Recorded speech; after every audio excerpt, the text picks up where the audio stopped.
Hi, this is Cindy from Vintage to New, and I'm getting ready to build the book portion of our rose garden journal. So this is two pieces of a book. It's actually the book part of The Country Diary of an Edwardian Lady, and it was a book about Edith Holden. So what I want is to have it be, this book is 9 1/4 inches tall, and my signatures are 8 1/2, so that gives me room, because I love to put the little tags on the top and dangly bobs at the bottom and all that. So I think this will be a good height for our book.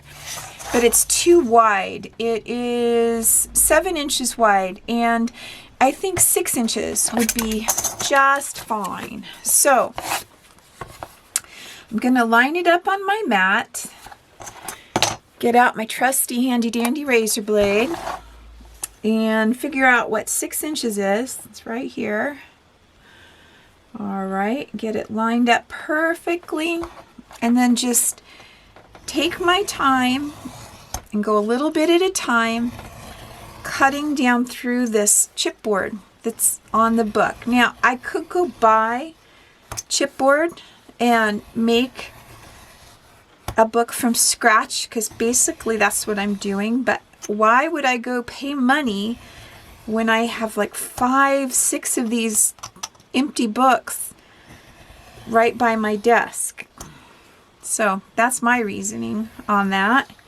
And you just keep going and keep going. See where we're at. We're just about done. This is really heavy chipboard.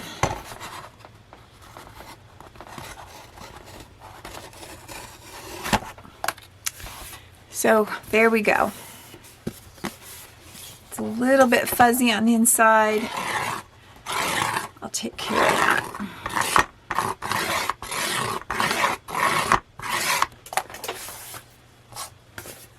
All right.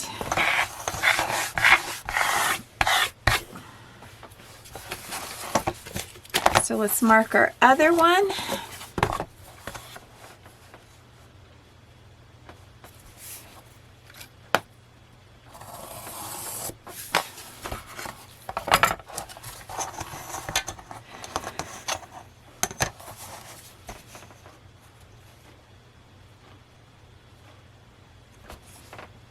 And again, just take our time and go cut, cut, cut all the way down through.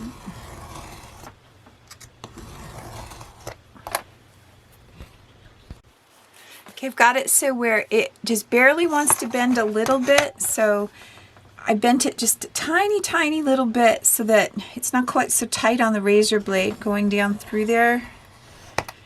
And I'll just keep going down till I can bend it even more, not a lot. Just makes it a little easier to cut. This is a really thick board on this book. Some books have much thinner chipboard.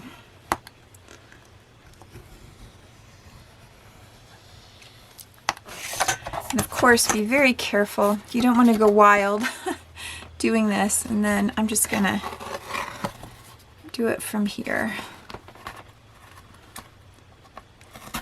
There, I'm through.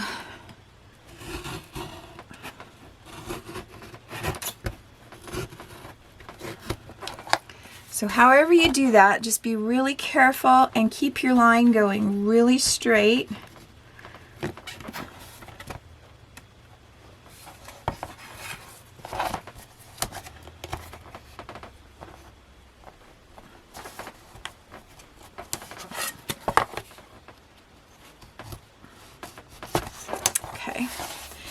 And then if you've got stragglers back here, just give it a little clean off.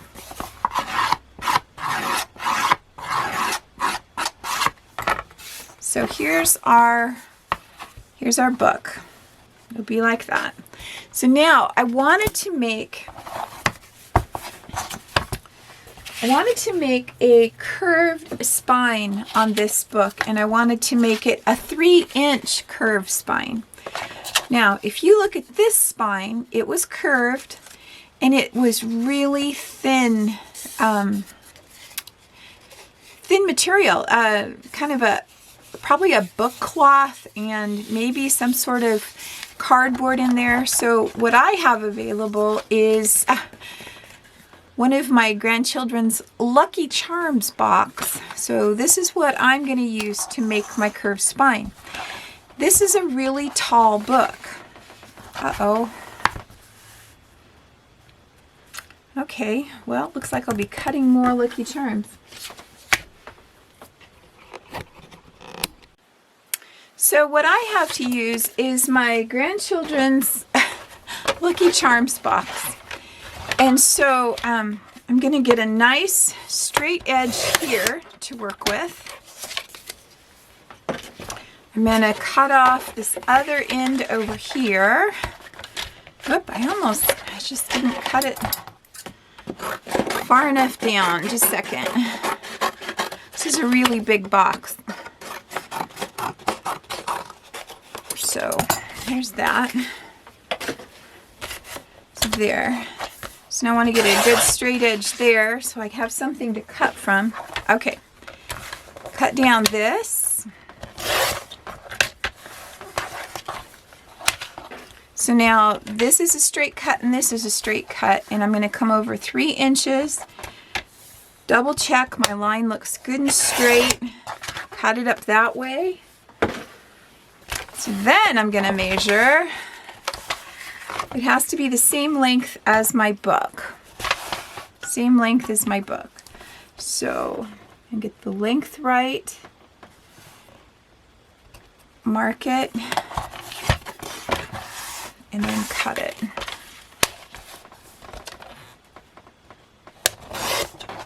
Then we're going to double check it. Perfect. So the way the book will go together will be like this. And this will be curved. So how do you curve it? Well, thanks to a lady named Zoe Tofield, and I'll link her channel below. She gave me the rundown on how to do it, but her book wasn't so tall. See, you have to find something that's big and round enough. This is 505 spray adhesive, fixative. I use it a lot when I'm making quilts. It's a temporary fabric adhesive, so if you have some of that, you're great. This particular bottle is, if you measure around it, it's 8 1/4 inches around. So that'll give you some indication of the size. But my problem is this book is so tall, it's taller than these here. So I have 2 of them. So what I was gonna do, hold on. So what I'm gonna do is tape these 2 together right here, like so, and I'm going to make a place where I can get it started to come apart because I don't want to leave them attached together forever, because I will probably need them again eventually. Alright, so now I have a place to curve my spine. And so what I'm going to do is get this really wet. I really want it to soak up the water.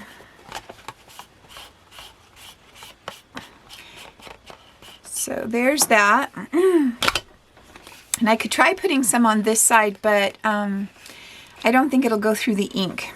So let me put just a little bit more water. I did a curved spine on my fairy book. So if you want to go back and look and see what that curved spine looks like, that had a curved spine on it. All right, so that's nice and soaked. And so you want to get it so it goes around these. You want to get it so that you can line it up and be sure it's straight. I'm going to go off of this painted line right here. So I'm going to put it right up there on that painted line, lining it up at the bottom so I know that's straight. And then I'm going to rubber band it on. Okay, so it's still very straight and it's rubber banded there. And I'm going to come down to here. I'm going to rubber band it on. I'm going to spread these out so that there's no places where it wants to pop up. It's going to be very well held down.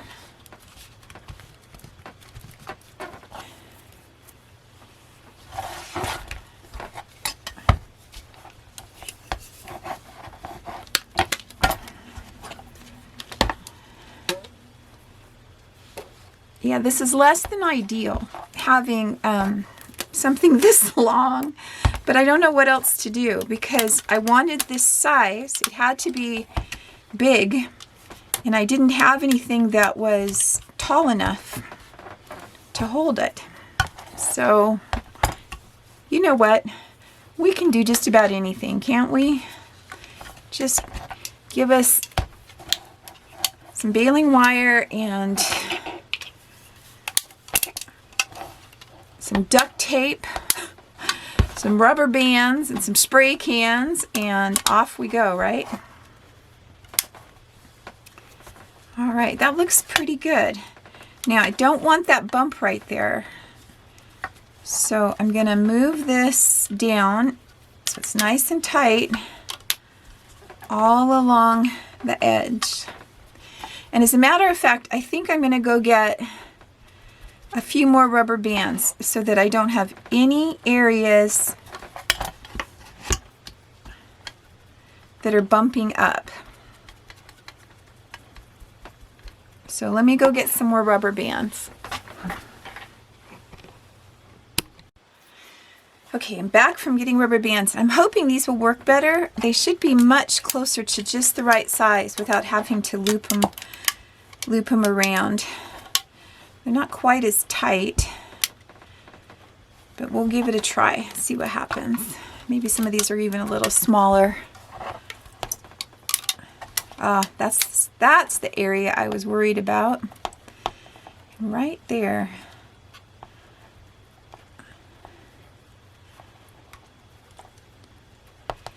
Very good. Some more rubber bands. See right here how that's bumped up? That is not a good idea. But getting the rubber bands that are closer to the size is sure nice. There. So the way Zoe explained this is you're getting the fibers that are in the cardboard to reassess, to reline up. She had a word for it. I don't remember what. But to get it so that it wants to be bended instead of wanting to be flat. So that's what we're doing. I'm going to do one at the very end. Down here. It's still lined up. You want your spine to be straight. Okay. I am going to go get a few more rubber bands. And then I'll leave this to dry overnight. So we'll see what we have in the morning. So see ya in the morning. Okay, I'm back with my crazy contraption here that has dried. So I'm going to take off all these rubber bands.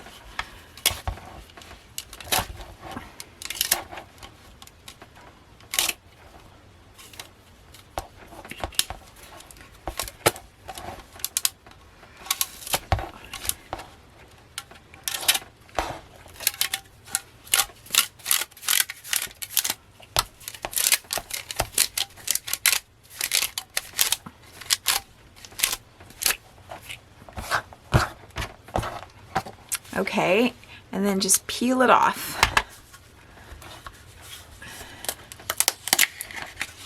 And there is my curved spine. It looks really nice. I think it's going to work really well. And then remember here I left this little, I turned the tape under so that I could just pull this off. And then now I can put these back up in my crafting supplies. Okay. So, where did I put it? Here it is. So I got the, let's go ahead and mark the front and back. So front, back, and this is going to go in the center this way. So this would be the front of the book and the back of the book, like so. So that's what it's going to look like with a gap in between. So a lot of people use Tyvek, and you can buy a builder's roll of Tyvek, or if you know a contractor, you could probably get some Tyvek from him. But what I did is I just went and bought 9x12 Tyvek envelopes. There's 5 of them in this package, and it was close to $5. So $1 per envelope is what it's about. And I'm just going to use my cutter and cut off the flap. And that's got a nice little bit of adhesive on it. I don't know what I'll ever use it for, but we'll put it over there. Then I'm going to just take off the tiniest little bit on the bottom. All right. And then I'm going to run my scissors down the side. And what Tyvek is, if you've never used it, it goes on the outside of buildings, and it's a waterproof barrier that's also breathable for your house, but you can't rip it. I mean, it's like impossible. I mean, I haven't tried, but it is very, very thin, very flexible, and very durable. And the reason that you want this for your book is it's going to be in the part of your book that hinges. So your book is going to be opened and closed and opened and closed. If you use a piece of paper, eventually that's going to fail.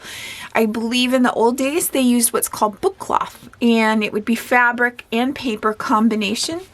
But I think this looks like it would be just about the easiest thing to use. And we did a 3-inch spine. I want it to be, let's just say 2 inches on each side, so that's 5. Let's do 7 inches, which is probably going to be more than plenty.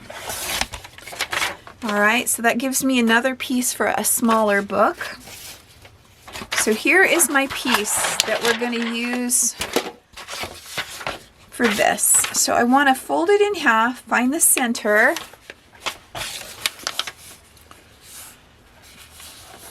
Now, one thing that Zoe said, which made sense to me, she's the one that showed me how to do this on YouTube, is don't use any water-based glues on this, because you have now realigned the fibers in this to this shape, and I don't want to make it wet and have it come loose to go flat again. So this is just going to go down the center. Let me double check and make sure. Yep, good size. We're going to use our Fabri-Tac, which is not a water-based glue, and we're going to go across the top and down the sides of this piece and get a lot of glue down here in the middle.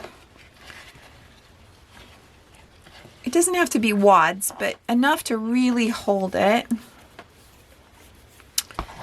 get this in the center-ish. That kind of just gives me an idea of where the center is. So there and there. And I should be able, I mean, not that it really matters, but if I had my ruler,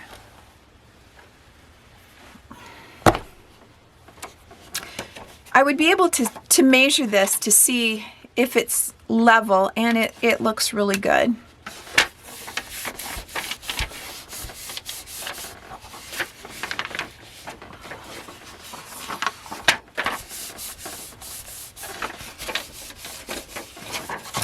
All right. So there's that. So now we're ready to put our covers on.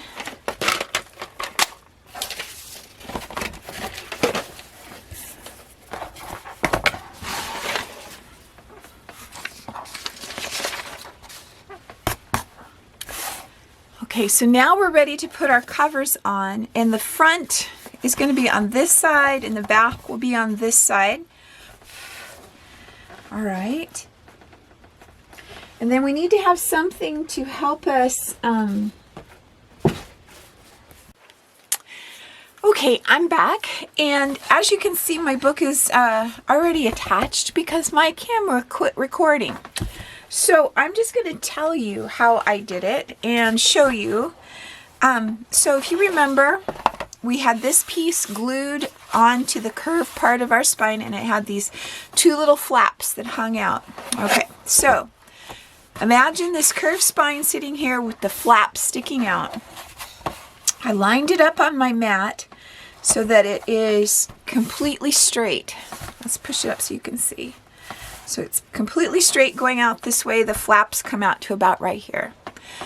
All right, so I took my glue and I glued the flap, a lot of glue, like so, leaving no glue right here, right next to this.